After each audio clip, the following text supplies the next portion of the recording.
Subira inyuma yanjye Satani. Matayo igice cya 16 umurongo wa 23. Arahindukira abwira Petero ati, subira inyuma yanjye Satani, umbere igisitaza kuko ibyo utekereza atari iby'Imana aho gutekereza iby'abantu. Kimwe mu bintu tugomba kuzirikana iteka nk'abantu b'Imana ni uko turi ku rugamba, aho duhanganye n'umwanzi umaze imyaka ibihumbi arwanya abantu b'Imana. Urugamba rukomeye turwana na Satani rubera mu bitekerezo byacu, kandi kenshi ntitubimenya, cyane cyane iyo ijambo ry'Imana riri rike muri twe.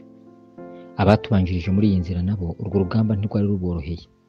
Petero amaze guhamya ko Yesu ari Kristo, umwana w'Imana ihoraho, Yesu yahise amubwira ko atari inyama n'amaraso byabimuhishuriye, ko ahubwo ari Data wo mu ijuru bimuhishuriye.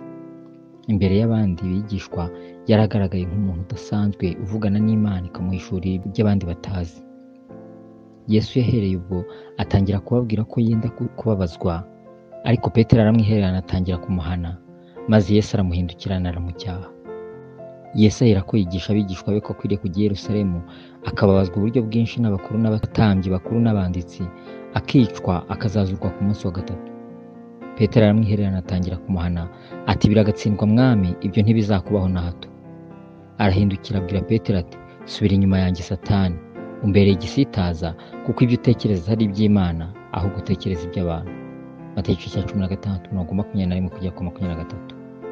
Petero yari akoreshejwe na Satani wari umwongoreye ibitekerezo bihabanye n'umugambi w'Imana, ariko bihuye n'ibyifuzo bya kamere byo gushaka kugubwa neza k'umubiri no kutagerwaho n'akarengane ako ariko kose.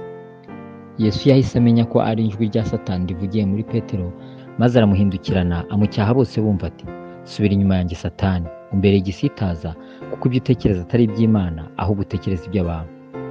Imbere y'abigishwa bandi nabwo yari agaragaye nk'umuntu uvugirwamo na Satani nk'aho ari intumwa ye.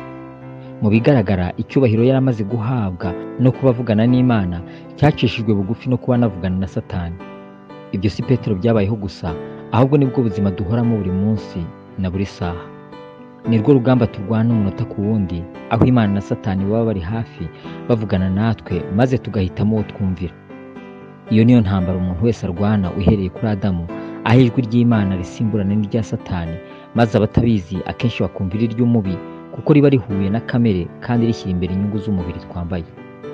Petero agendera hejuru y'amazi, yabikoze yumvise ijwi rya Yesu rimubwira riti ngwino. Ageze hagati umuraba wabaye mwinshi, ijwi rya Satani rimugeraho amubwira ko ibyo bitabaho ko umuntu agendera hejuru y'amazi, maze aratinya atangira kurohama.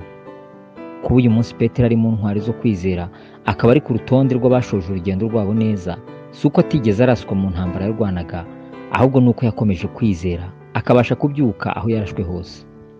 Amateka ye atwigisha kurusha benshi ko dukwiye kubera amaso cyane ibitekerezo byacu, kuko ari byo umwanzi yibasira ngo adukure mu nzira. Uburyo bwo kubasha kurwana iyo ntambara neza ni ukuba mu ijambo ry'Imana, umutima ugahora utekereza ku byanditswe byera. Nicyo gituma Satani arwanya cyane ko abantu babona umwanya wo gusoma no kwiga ijambo ry'Imana, kuko azi ko ari ryo rituma dutsinda amajwi ye, kuko ritwigisha kumva ijwi ry'Imana no kumenya ibitekerezo byayo, tukabasha kubitandukanya n'iby'umubi. Ni ngombwa rero ko uko biri kose tugira umwanya wo kuba mu ijambo ry'Imana. Ibiri muri iki gitabo cy'amategeko ntukarorere kubihamisha akanwa kawe, ahubwo ujye ubitekereza ku manywa na nijoro, kugira ngo ubone uko ukurikiza ibyanditswemo byose, niho uzahirwa mu nzira zawe ukabashishwa byose. Yesu igice cya 1 umurongo wa 8. Dusenge.